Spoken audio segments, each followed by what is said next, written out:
고성준 목사의 데스티니, 하나님의 계획. 8장. 하나님께 들으라. 데스티니를 알 수 있는 방법. 사실 이번 장의 내용은 5장 우리를 만드신 분을 만나라에서 다루었어야 하는 내용이다. 그런데 몇 가지 이유로 의도적으로 뒤로 미뤘다. 하나님의 음성을 듣는다고 하는 것은 어떤 특정한 방법을 통한 기계적인 청음이 아니다. 그것은 하나님과의 관계를 통한 청취다. 그렇기에 끊임없이 하나님께 순종하려고 하고 끊임없이 하나님 앞에서 거룩함을 지키려고 하는 태도의 싸움이 동반되지 않고서는 하나님께 듣는 것이 가능하지 않다. 오히려 반대로 하나님께 듣는 훈련이나 지식이 전혀 없는 사람이라 할지라도 그의 삶 속에 하나님에 대한 경외함이 있다면, 그래서 하나님께 순종하고 그 말씀을 따라 살려는 태도가 있다면 그 사람은 어떤 방식으로든 하나님의 말씀을 듣는다. 설령 그 사람이 그것을 나는 하나님의 음성을 들었다라고 표현하지 않는다 해도 그는 어떤 식으로든 하나님의 뜻을 안다. 이와 같은 태도의 기초 위에 이 장에서는 하나님께로부터 듣는 것에 대해 살펴보려고 한다. 어떻게 나의 데스티니를 알 수 있나요? 데스티니 설교를 하고 나면 자주 듣는 질문이다. 먼저 데스티니를 알게 되는 것과 그것을 살게 되는 것은 다르다는 사실을 인지하기 바란다. 나의 데스티니가 무엇인지 알게 된다 해도 선택과 헌신, 순종과 도전, 믿음과 인내, 다른 사람들에 대한 존중과 배려 등이 없다면 데스티니는 이루어지지 않는다.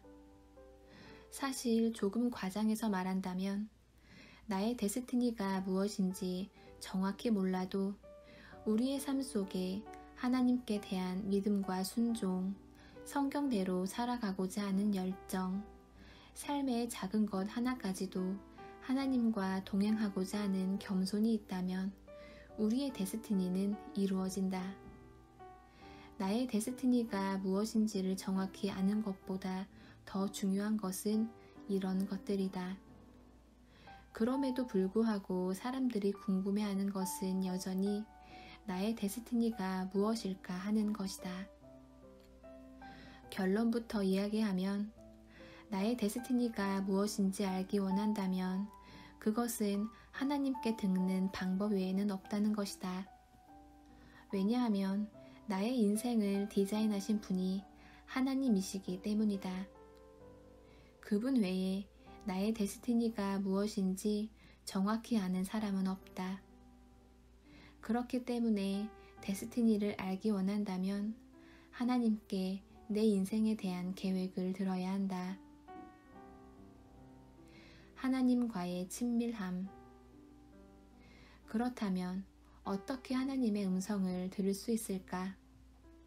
하나님의 음성을 듣는 핵심은 방법이 아니라 하나님과의 친밀함과 하나님 앞에서의 태도이다. 하나님의 음성을 듣는다고 하면 사람들은 그 방법에 쉽게 주목한다. 누구는 금식을 했더니 하나님이 말씀하셨대. 나도 하나님의 음성을 듣고 싶어서 금식을 따라한다. 누구는 어느 기도원에 가서 철야 기도를 하다가 하나님의 음성을 들었대. 나도 그 기도원에 가서 철야 기도를 한다. 그러나 단언컨대 이렇게 해서는 하나님의 음성을 들을 수 없다.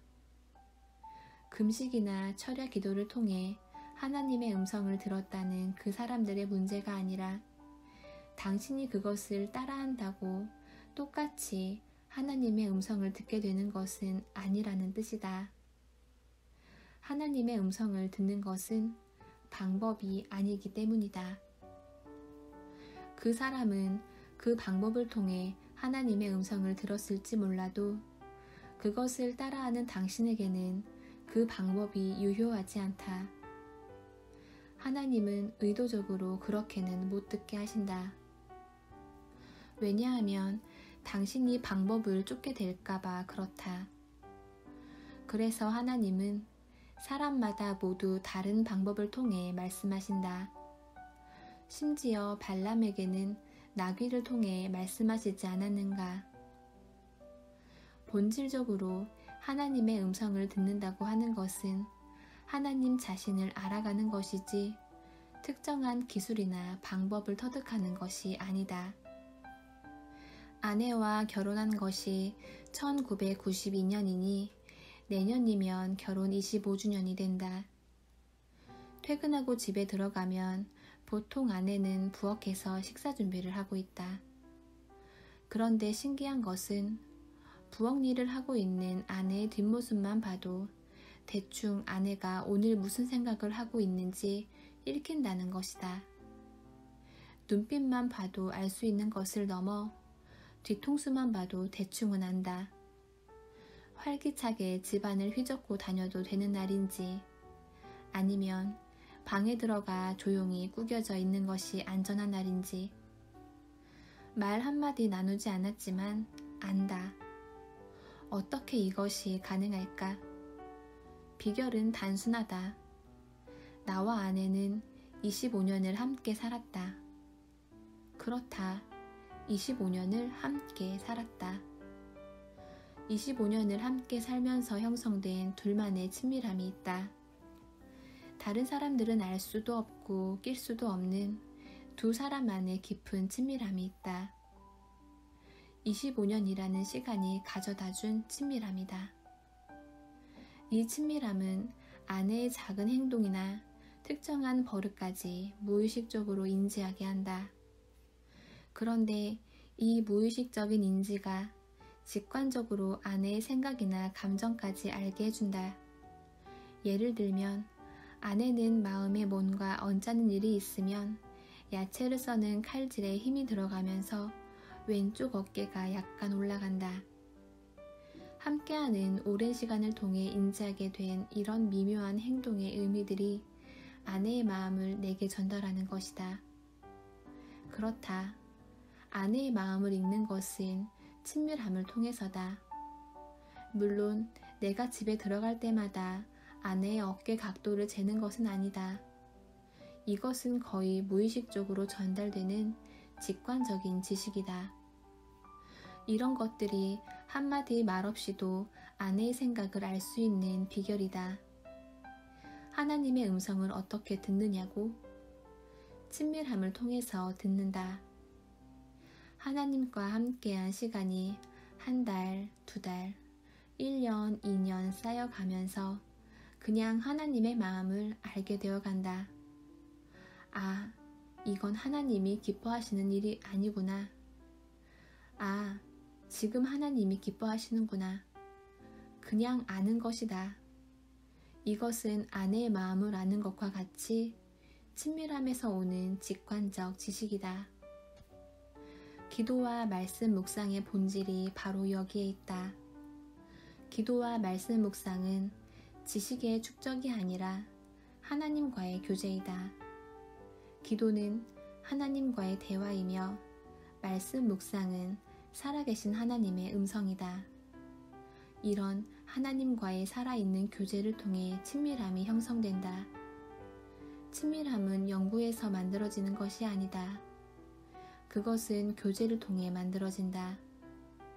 내가 아내를 아는 것은 아내에 대해 연구해서가 아니라 아내와 25년간 교제했기 때문이다.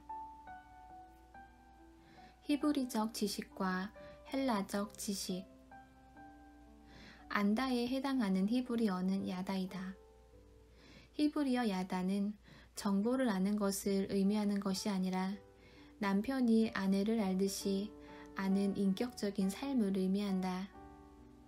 헬라적 지식이 연구를 통해 정보를 알게 되는 비인격적 지식이라면 히브리적 지식은 함께하는 시간과 교제를 통해 얻게 되는 관계적 지식이다. 헬라적 지식의 추구가 자연과학과 인문과학을 낳았다면 히브리적 지식의 추구는 하나님과 인간에 대한 이해를 낳는다. 헬라적 지식이 이론을 만들어낸다면 히브리적 지식은 스토리를 만들어낸다.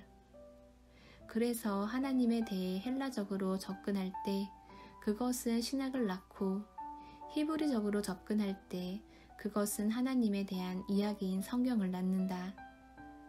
하나님을 아는 것은 헬라적 지식이 아니라 히브리적 지식이다. 하나님을 연구하여 그분의 음성을 기계적으로 파악하는 것이 아니라 함께하는 시간을 통해 형성된 친밀함을 통해 알게 되는 야다의 지식이다. 그렇기 때문에 하나님을 아는 지식에는 함께하는 시간이 중요하다. 친밀함은 함께하는 시간을 통해서 주어지기 때문이다. 그런 의미에서 하나님과의 교제인 기도와 말씀 묵상은 양이 중요하다. 얼마나 오래 기도와 말씀 묵상의 자리에 머무느냐가 중요하다는 것이다. 시간을 대체할 수 있는 것은 아무것도 없다. 시간이 친밀함을 낳는다. 하루 1시간 하나님 앞에 머무는 사람은 1시간 머무는 만큼 하나님을 알고 2시간 하나님 앞에 머무르는 사람은 2시간 머무는 만큼 하나님을 알고 3시간 하나님 앞에 머무는 사람은 3시간 머무는 만큼 하나님을 안다. 당신은 기도와 말씀 묵상을 위해 따로 시간을 떼고 있는가? 학문적인 지식은 연구나 공부를 통해 얻어지지만 관계적 지식은 함께하는 시간을 통해서만 얻을 수 있다. 어떤 사람을 알려면 그 사람과 함께 살아봐야 하는 건 당연하지 않은가? 기도와 말씀 묵상의 시간을 따로 떼라. 물론 하나님은 언제나 우리와 함께 하신다. 그러나 문제는 우리다. 우리는 대부분의 시간을 하나님을 의식하지 않고 산다. 그래서 하나님 한 분께만 신경을 쓰고 온통 집중하는 기도와 말씀 묵상의 시간을 따로 떼어야 한다. 하나님을 아는 지식은 많은 경우 이 시간에 주어진다. 하나님의 음성을 듣는 귀. 항상 무시로 기도한다고? 물론 항상 무시로 기도하는 것은 중요하다.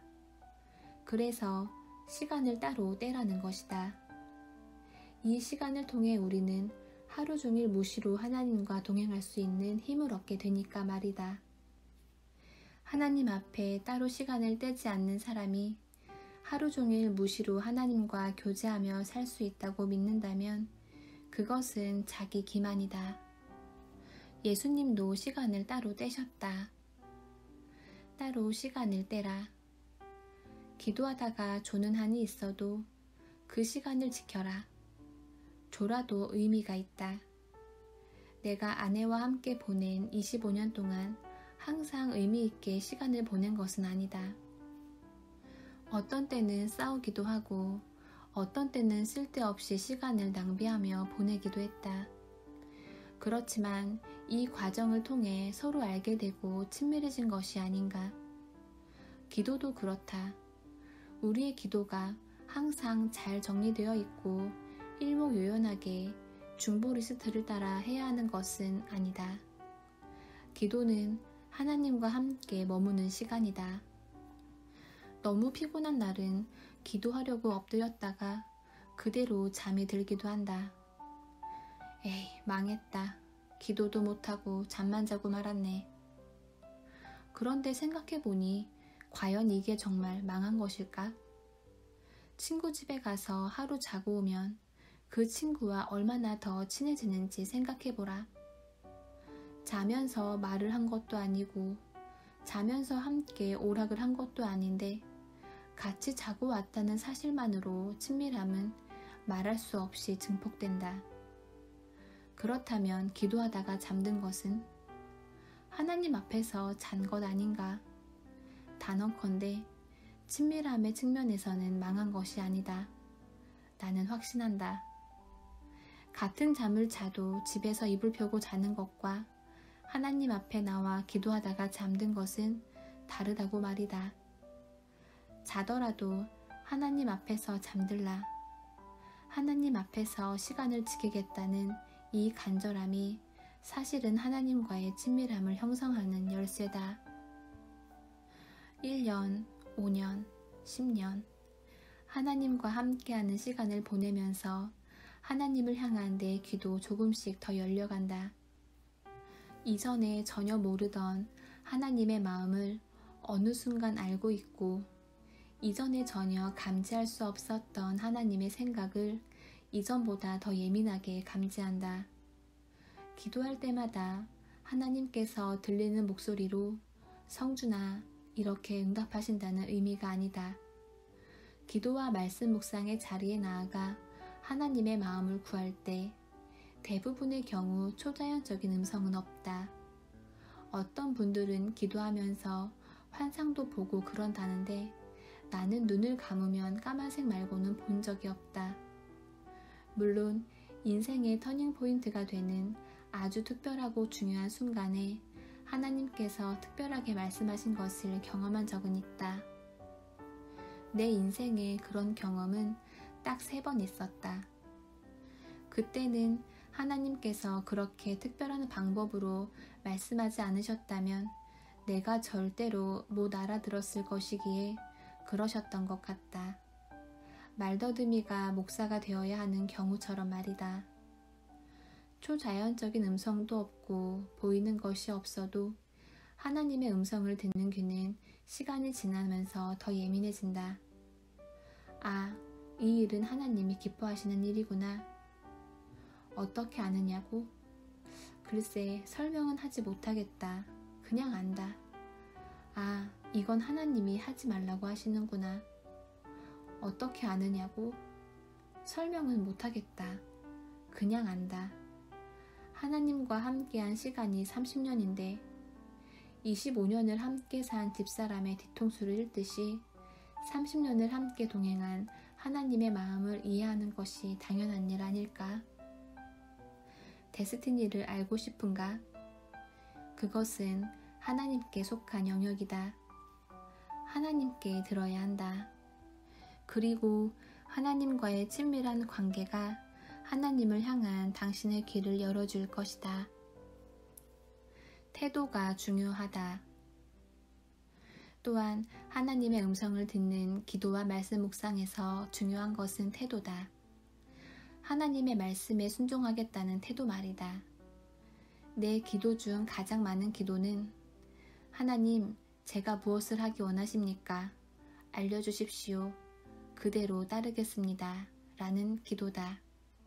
이 기도가 내 기도 시간의 절반 가까이를 차지한다. 제가 무엇을 하기 원하십니까? 라는 기도에 하나님께서 바로바로 초자연적인 목소리로 응답하여 주신다면 얼마나 좋겠는가마는 그렇지 않다. 대부분의 경우 하나님은 잠잠하시다. 적어도 나는 그렇다. 그럼에도 불구하고 이 기도가 능력이 있는 것은 나로 하여금 끊임없이 하나님을 의식하도록 만들기 때문이다. 이 기도를 하면 할수록 생기는 거룩한 부작용이 있다. 그것은 무엇을 하든지 간에 이거 하나님이 원하시는 거 맞아? 라고 무의식적으로 묻게 되는 것이다. 다시 말해 삶의 작은 선택 하나에도 하나님을 의식하게 된다. 하나님, 제가 무엇을 하기 원하십니까? 라는 기도는 초자연적인 응답을 가져오는 것은 아니지만 그보다 더 중요한 선물을 준다.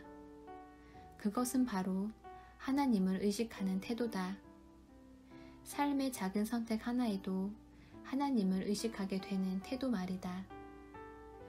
하나님의 음성을 듣기에 방법보다 더 중요한 것이 바로 이 태도다.